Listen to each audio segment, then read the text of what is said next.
Oi, eu sou a Flávia, a professora organizada e provavelmente a pessoa mais aleatória que você vai conhecer.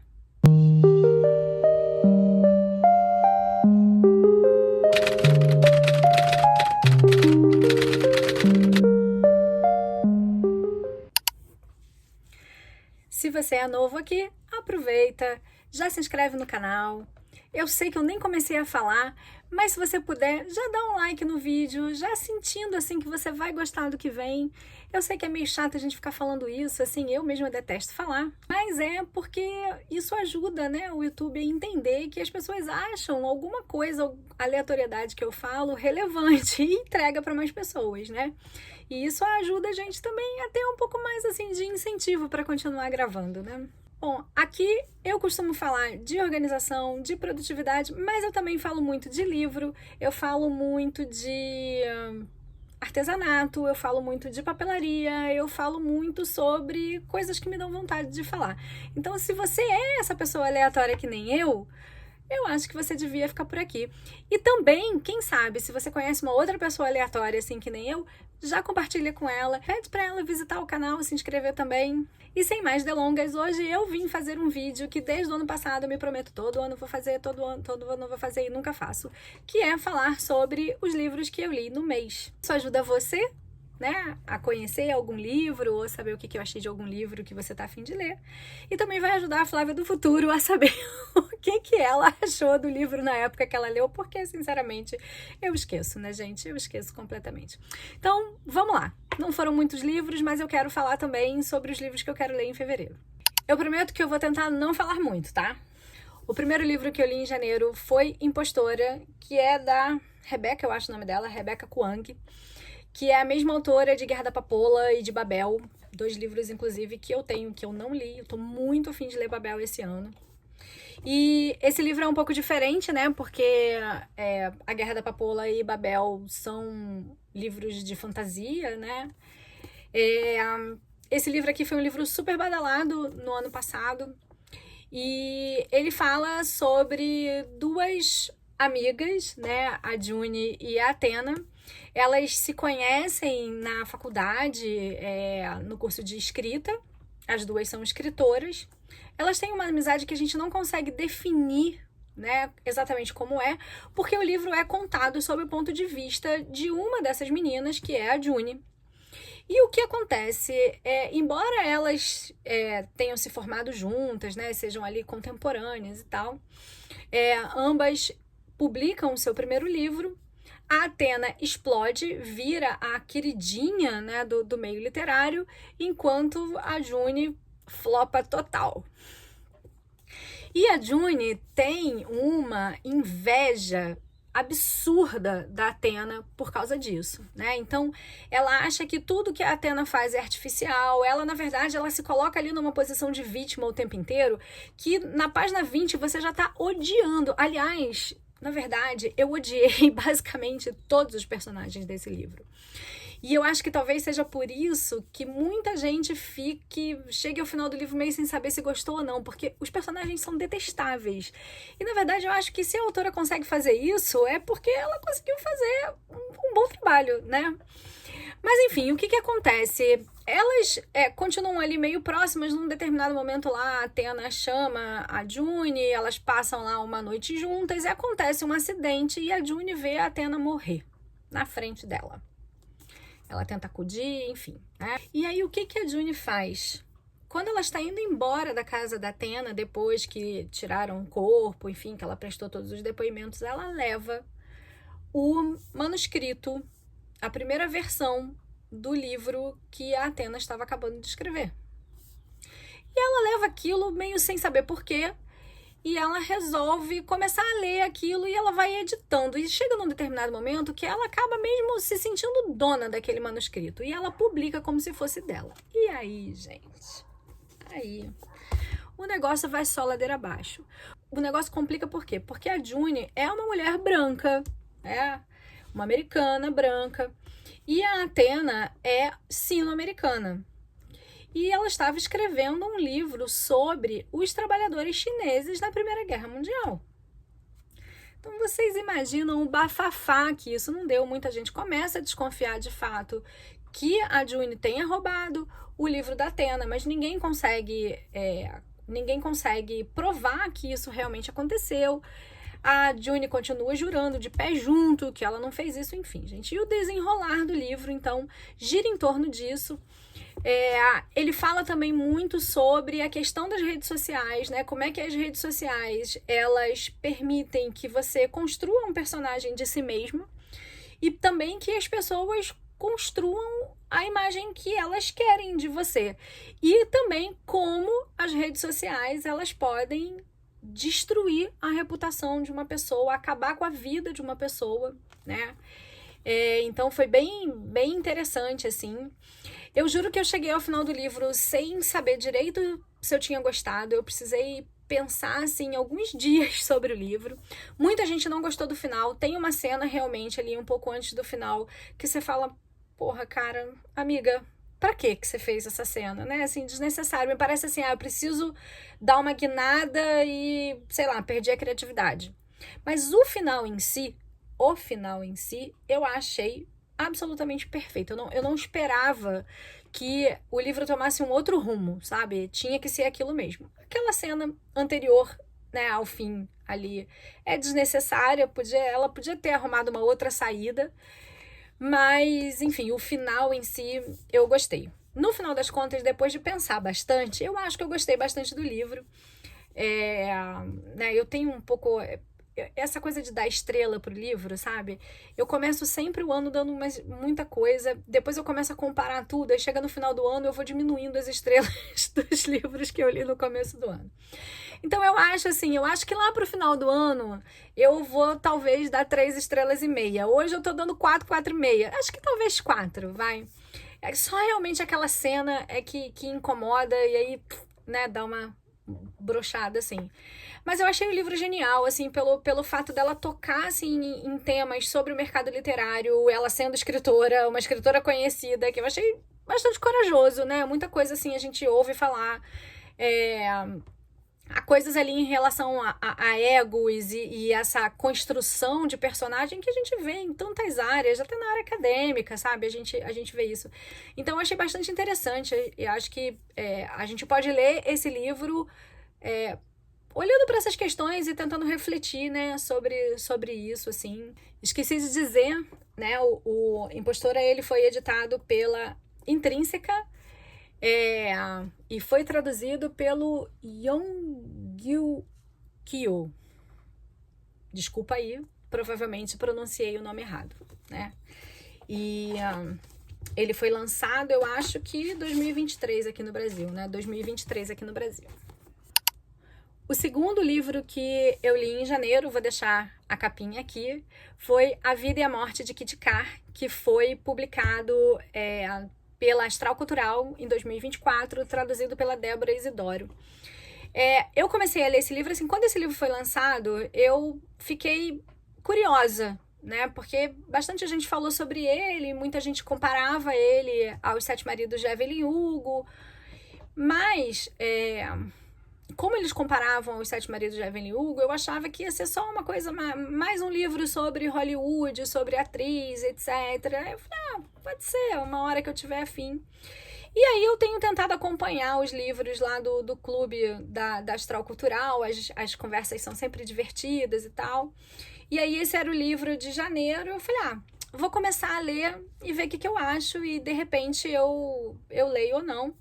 E teve um sorteio lá e eu acabei ganhando o e-book, né, do livro. Eu falei, bom, ganhei o e-book, agora vamos lá, vamos ler. Gente, e eu fiquei absolutamente surpresa.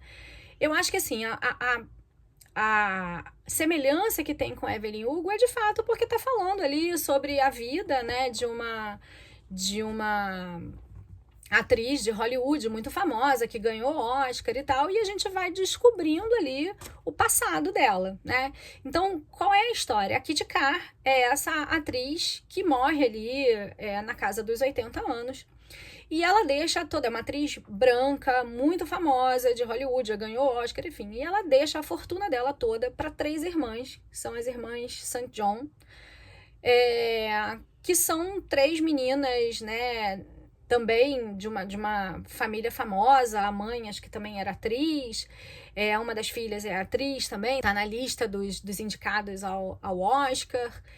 Mas são 3 meninas negras que aparentemente não tinham nenhuma relação com a Kitty, né? Então começa essa especulação, um bafafá danado de por que a Kitty deixou a herança para elas. E nem elas mesmas sabem por quê, né? E a história, então, ela vai alternando entre presente e passado, né? No presente, muito voltada para Elise, que é a das irmãs, a que era mais próxima da Kitty Carr. E a Elise foi a pessoa que ficou ali com a Kitty, né, nas últimas semanas, ali nos últimos meses, se dedicando realmente quando ela já estava doente e tal. A Elise, ela tá de casamento marcado com outro cara super famoso, mas a gente entende logo de cara que é uma relação também que, tipo, já acabou, eles meio que estão tentando manter as aparências, né, porque são muito famosos, porque tá tudo girando em torno disso, enfim. Mas isso, sinceramente, gente, pra mim é só o pano de fundo, na verdade, da história, né? Rapidamente a gente começa a ser levado ao passado e essa história a gente começa a descobrir a história da Kitty através da história da Hazel. E aí eu não posso falar muita coisa sobre o que acontece, porque senão eu vou dar muitos spoilers do livro. Mas o fato é que a gente vai conhecer os Estados Unidos, né, o sul dos Estados Unidos, numa época de segregação racial oficial. Eu digo oficial porque, na boa, a gente sabe que segregação racial tá aí, né? Mas naquela época a gente tinha leis, então, que determinavam essa segregação racial. E é um livro que vai falar muito sobre a questão do colorismo, né? Você tem ali muitas mulheres, né, que são mais claras e que se passam por pessoas brancas para poderem circular em determinados meios, para poderem exercer determinadas atividades. E é dentro desse contexto, então, que a Kitty Carr, ela vai crescer. E, enfim, e aí a história, né, na verdade, a grande história é a história ali de contar a vida da Kitty Carr até ela ser, né, essa atriz de Hollywood super famosa, né? E mostrar pra gente esse contexto histórico, né? E isso pra mim foi uma surpresa, assim, incrível, né? Porque vai misturando ali a ficção com vários fatos históricos importantes, né? E apesar de eu saber, né, de muitas coisas a respeito dessa época, várias outras eu não sabia, simplesmente porque eu não sou preta, né? Então, assim, eu acho que foi uma aula de história bastante importante, sabe? E eu fiquei muito tocada, assim, em muitos momentos, né? Porque a gente tem a história da segregação racial, uma coisa genérica, né? Mas aí você vê as mulheres, né? Porque as personagens mais importantes ali são todas mulheres e elas vão descortinando essa história pra gente, né? Eu fiquei bastante tocada, assim, em muitos momentos, né? E foi um livro que me surpreendeu bastante, porque eu realmente achei que ia ser um livro bastante raso, sobre um romance, sobre uma atriz de Hollywood, e na verdade, para mim é uma grande ficção histórica, assim, sabe? É muito importante essa questão ali da herança das meninas e essa vida de Hollywood e o que acontece, a relação das irmãs e isso realmente, assim, não é extremamente relevante não, sabe? Mas o livro é realmente surpreendente, assim, eu super recomendo, eu fiquei... eu fui pega realmente de surpresa por esse livro. Eu dei 5 estrelas pra ele sem piscar, não porque a escrita seja magnífica, mas por tudo que ele me trouxe, sabe? Eu acho que um pouco dessa minha classificação dos livros como eu não sou especialista, eu sou só uma leitora, né? Então, pra mim, entender se um livro é bom ou ruim tem muito mais a ver com o que ele me proporciona, né, do que com questões técnicas em si. Então, assim, é uma super escrita, ó, maravilhosa, rebuscada. Não, não é, mas é uma história muito bem contada e muito emocionante. O terceiro livro que eu li em fevereiro foi Todas as Cores de Chile, da Maisie Edin, e foi traduzida pelo Marcelo Barbão. Tô olhando para lá porque eu tô colando do computador, tá, gente? Foi publicado pela editora Jangada no ano passado. É um livro, um romance jovem, né? E eu fui ler esse livro, na verdade, porque os protagonistas são neurodivergentes e, enfim, por questões óbvias, é um assunto que bastante me interessa. Ela é uma menina, Tilly, né? É uma menina que tem TDAH, e o outro personagem, né, que entra na vida dela bem no comecinho do livro, que é o Oliver, ele é um menino autista. A Tilly tem 18 anos e, como ela tem TDAH, é um TDAH diagnosticado, os pais sabem. A partir do momento que a mãe soube do diagnóstico, começa a tentar proteger a filha, né, com todos aqueles comentários desnecessários que a gente não precisa, né? Então, sempre deixando claro que a filha é esquecida, que a filha está banada, que a filha não consegue terminar nada do que ela começou. Quem se identificar, toca aqui, dá o bracinho aqui, tá? E ela tem uma irmã, que é uma irmã super bem sucedida, e essa irmã dela tá em Londres, né? Ela se formou e ela criou uma empresa, né? Então, uma empresa de maquiagem, eu acho. Não, de maquiagem não, de esmalte. Uma empresa de esmalte, os esmaltes são lá todos sustentáveis, não sei o que, não.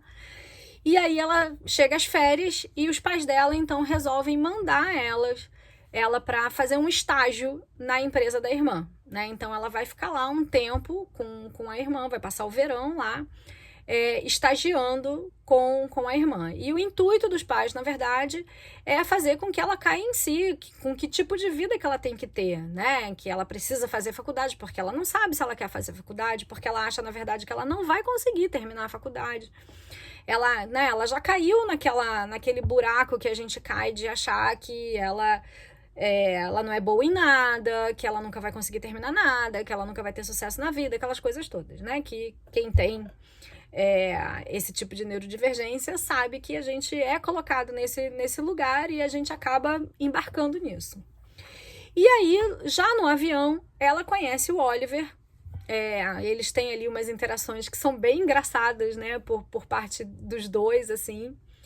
E aí, quando chega lá, na casa da irmã, ela descobre que o Oliver também vai estagiar. E aí, gente, enfim, né, romance, a gente já sabe o que vai acontecer, e eu leio esses livros realmente querendo que o final seja feliz. É para isso que a gente lê romance clichê, né?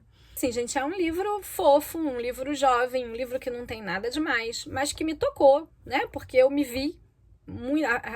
vi a Flávia de 18 anos muitas vezes na Tilly, né? Então foi um livro importante para mim de ser lido, assim, um livro meio de acolhimento, porque eu queria que a Flávia de 18 anos tivesse tido acesso a esse tipo de leitura, talvez para se sentir um pouco melhor com ela mesma, né? Mas eu achei que foi gostoso ler agora. Eu acho que tanto o TDAH quanto o autismo, né, de nível de suporte 1, eles foram tratados de uma forma muito delicada. O livro chama Todas as Cores de Chile porque o menino, o Oliver, ele tem um hiperfoco em teoria das cores, então ele olha para as coisas e ele já consegue identificar a cor, sabe, com aqueles códigos Pantone mesmo, assim, enfim, tem uma beleza ali que ele fica o tempo todo tentando descobrir qual é o tom, né? Ele passa o livro inteiro tentando puxar ali no que ele sabe, qual é o tom, né? A cor das sardas da Tilly. Então, assim, é uma coisa muito fofa, muito delicada, mas ao mesmo tempo que mostra as dificuldades dos dois, especialmente as dificuldades de comunicação. Enfim, gente, é óbvio que o livro acaba bem e eu chorei horrores e é isso, tá? O quarto livro que eu li em janeiro foi Divórcio em Buda, do Sándor Márai, espero que seja assim que fale o nome dele, que é um autor húngaro. Esse livro foi traduzido pelo Ladislau Szabo, foi publicado pela Companhia das Letras, né? A edição que eu li, ela é de 2003, mas esse livro ele foi publicado em 1935.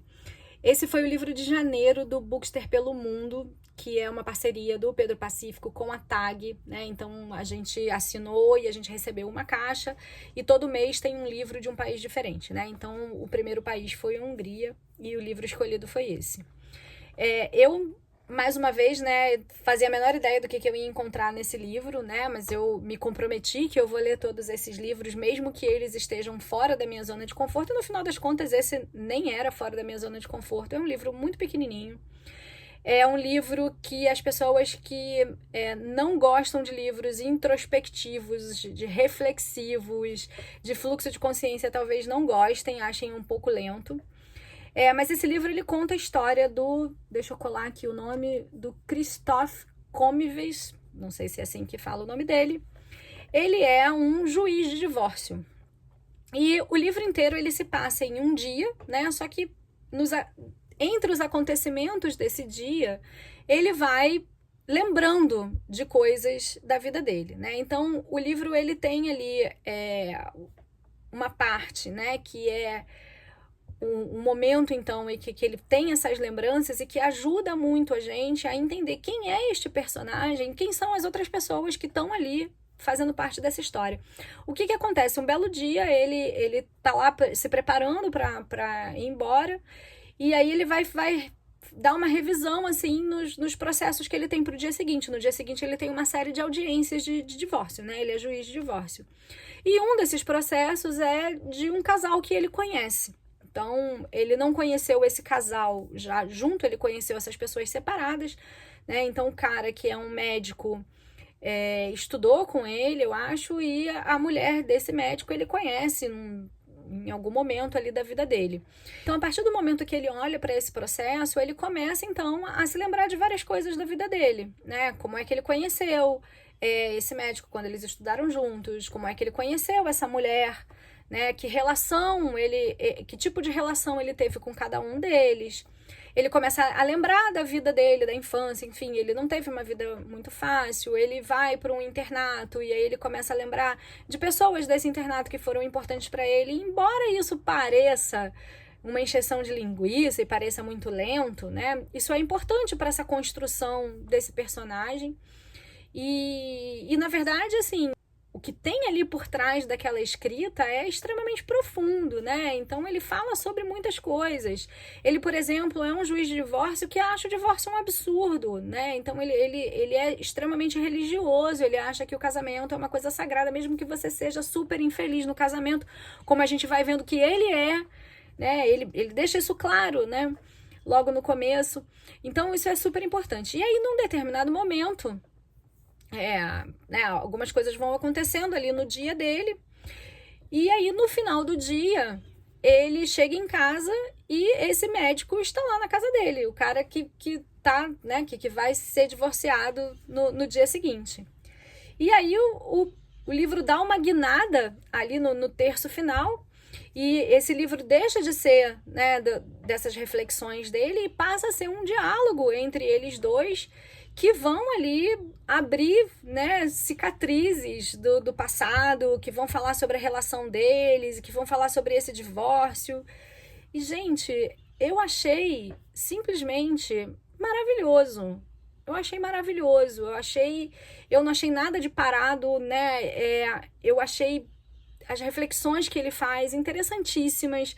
Tem uma questão ali sobre a guerra. A gente está ali no momento da Hungria ali, bastante tenso, né? Um momento político bastante tenso ali. É um livro super fininho, eu achei uma delícia ler esse livro, e na hora que ele chega em casa e ele encontra com esse médico e eles começam a conversar, tem uma reviravolta que a gente fala assim, caraca, eu não vi isso chegando, eu não esperava por isso, sabe? Eu achei esse livro muito, muito, muito bom de fato, sabe? Eu super recomendo para quem quiser conhecer um autor húngaro, um livro fácil de ler, um livro curto, tem estado com preço ótimo, então eu realmente recomendo, foi uma surpresa assim muito, muito boa. Depois, num dia que eu tava aqui, não tava querendo ler nada muito pesado, eu peguei A Louca dos Gatos para ler, que é uma HQzinha que eu ganhei de aniversário, né? Foi publicada pela editora seguinte. Eu já tinha ouvido falar de várias HQs da Sarah Andersen. E claro, né? Como eu tenho gatos, eu ganhei esse aqui. Eu tenho lá na minha lista de desejos todas as HQs dela. E aí, assim, até o meio do livro, mais ou menos, eu achei muito legal. Eu achei muito engraçado. Eu ri pra caramba. Eu me identifiquei com várias coisas. Algumas coisas são meio bobas, assim, né? Mas outras são bem legais. Mas aí, depois, lá no final, aí eu comecei a achar meio, sei lá, né? Porque tem uma parte que fala que fazendo coisas nos dias de hoje, um guia para o jovem criativo. Então, assim, eu acho que para as pessoas que criam coisas para a internet, assim, como um trabalho, né?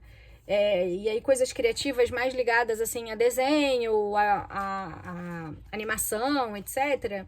Eu acho que talvez seja legal. Para mim, não fez a menor diferença. Então eu foi até meio passando rápido, assim, sabe? Porque aí tem umas coisas, tem várias coisas, como se fosse mesmo um manualzinho, sabe? Assim, uma coisa meio autoajuda. Aí eu achei meio blé. Então, assim, foi legal, eu li rápido, né? Li enquanto tava lanchando e tal. É divertido, mas não foi tudo que eu imaginava. E aí, gente, tudo isso, assim, eu li nas 2 primeiras semanas de janeiro, férias, né? E aí depois eu me atraquei.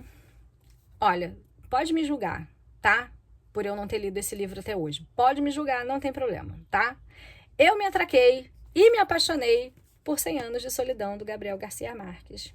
Eu tenho essa edição aqui da Record e vou dizer que esta edição, infelizmente, foi uma decepção. Por quê? Porque, gente, a cada página que eu virava, o livro despencava. Acabou o livro, né?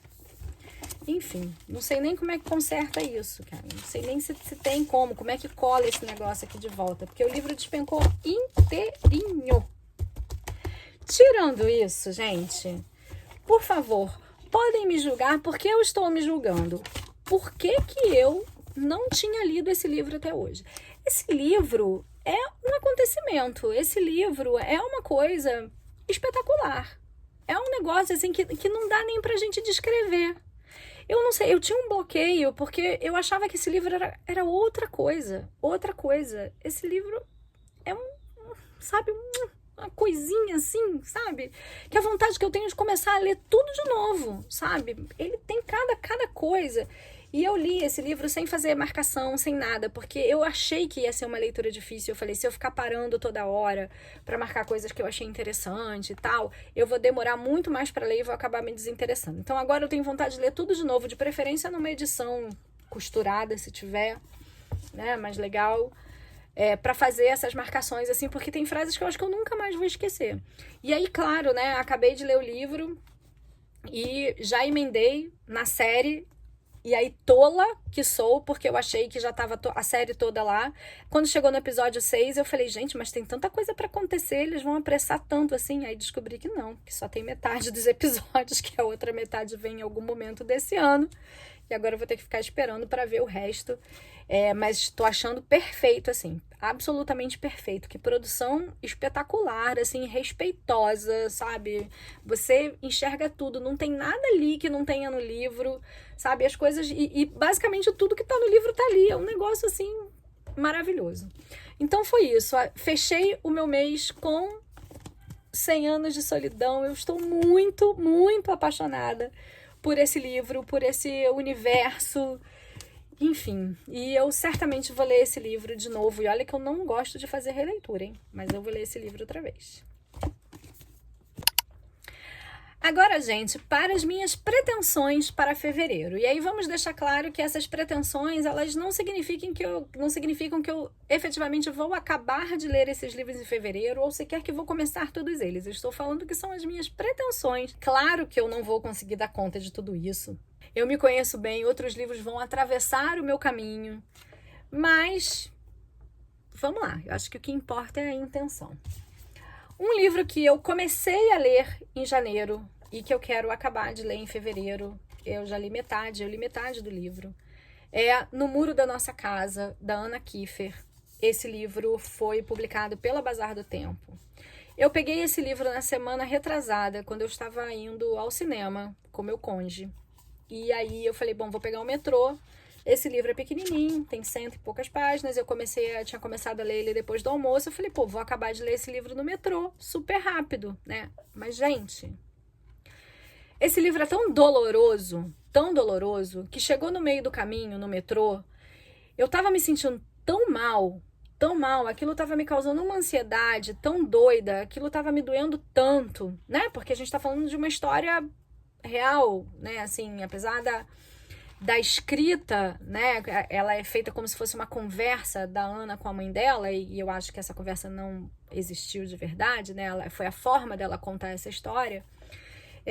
Mas ela fala, então, da mãe dela, né? A mãe dela, o pai dela foi preso político, a mãe dela ficou presa quando estava grávida dela, já com 6 meses, eu acho, de gravidez. Essa história do muro é porque picham o muro da casa deles, e eles estão muito visados, né? Eles ficam sendo vigiados, e essa menina, então, a Ana cresce, né? Essa menina Ana, ou essa menina, porque, enfim... Ela cresce realmente nesse medo, no meio desse medo, sabe? E muito, muito doloroso. Eu não consegui acabar de ler. Eu falei, eu preciso deixar isso para o momento que eu esteja me sentindo melhor ou ler realmente aos pouquinhos. Mas eu quero acabar de ler, né? Isso agora em fevereiro. Aí eu tinha recebido pela TAG, né, em janeiro, Como Arruinar um Casamento, né, da Alison Spath, que foi esse livro, ele foi considerado o melhor livro do ano passado pelo Goodreads, né, pelo prêmio lá do Goodreads, que é The Wedding People, eu acho, em inglês. E aí eu li o primeiro capítulo, logo que o livro chegou, eu li o primeiro capítulo e eu adorei, assim, eu acho que eu vou gostar muito desse livro. Só que como eu estava já comprometida com 100 Anos de Solidão, eu falei, se eu começar a ler esse livro, eu não vou ler 100 Anos de Solidão. Então, eu quero tentar ler esse livro esse ano. Esse livro aqui é um livro que eu já estou lendo. A gente foi almoçar outro dia com os meus sogros, e depois a gente passou numa livraria, eu vi esse livro, eu fiquei interessada e acabei comprando e comecei a ler no mesmo dia. E, enfim, li um pouco, li um tantão, eu acho, num dia, mas eu queria acabar de ler 100 Anos de Solidão, deixei ele e agora voltei. Mazal Tov, Minha Surpreendente Amizade com uma Família de Judeus Ortodoxos, da J.S. Margot. Tô achando bem interessante, né? Eu li uns anos atrás o Nada Ortodoxa, né? Que o livro é diferente da série, né? A série é baseada no livro, né? E o livro é uma história real.